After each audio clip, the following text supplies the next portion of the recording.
This is my second try. My wife didn't like what I did on the first try. Hey, this is Johnny Cash's living room at the Mama Cash house. Very special room where he spent so much time with June at the last days of their life before June Carter died. I just thought I'd point to a couple things. This is a piece of art that I commissioned. I'll just point to two things. There's so much. I mean, we could do a 30-minute talk just on this piece of art, but this is you and me, the tension in our life, right? Good and evil, always battling within us. Here's a Bible, book Johnny Cash loved. And here's something really interesting. Johnny Cash farm just came off his tractor. He was a country boy. He loved the farm. Now over here, there's a rock wall. What do you see? A lot of interesting things. Sometimes I lie in this room and just look at all the rocks. See, I see a sailboat there. Do you see a sailboat there? Kind of like a mast there. Possibly a duck. So many things. Kind of sweep through it, Sally, and see what others might see. And when you got nothing to do, just look at the rock wall. Now over here, this is a painting, a piece of art of Elvis. This was all created from the materials we found from the original fan club building from 1956 in Madison, Tennessee.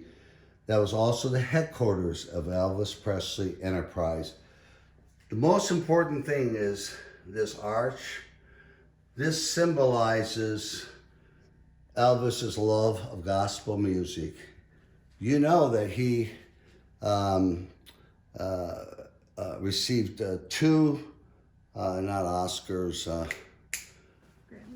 Grammys for How Great Thou Art. We just finished a film called How Great Thou Art, and right now it's showing at it's entered into the Nashville Film Festival. So let's hope we do well. One more thing here. You know, back then when the Colonel was managing Elvis's life, you know, he wasn't using a personal computer. He was using the phone. And these are some of the wires from the phone system at that house. That's how business was being done. Here's Abraham Lincoln.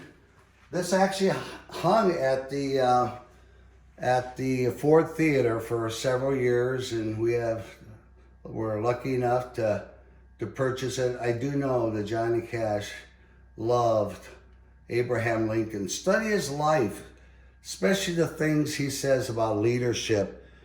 He referred to the Bible a lot. He's my favorite president.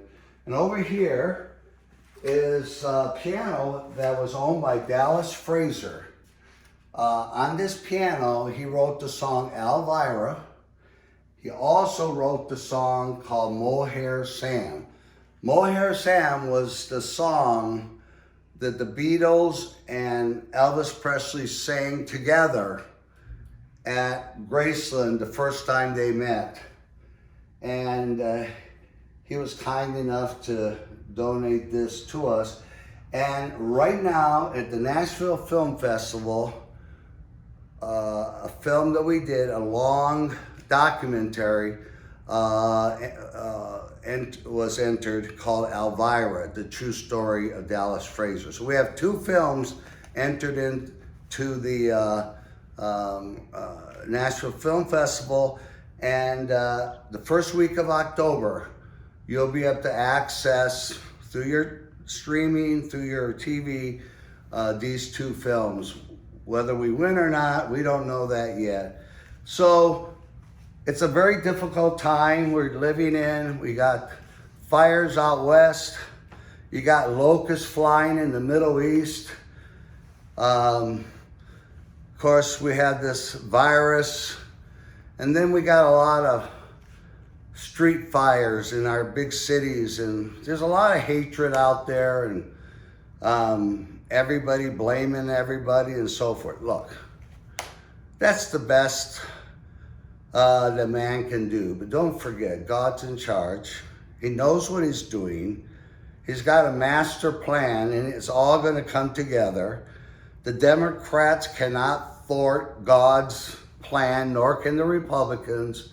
He's in charge. He's not going to be mocked. Let's be enthusiastic. Don't forget the story of David and Goliath. Here you have Goliath, strong and powerful, and little David, and he steps up to him. Even David's own brothers are saying, you can't do this. Well, everybody was looking at powerful, Goliath appeared. David's probably thinking different. He's like, wow, he's that big, I can't miss. And he slew Goliath.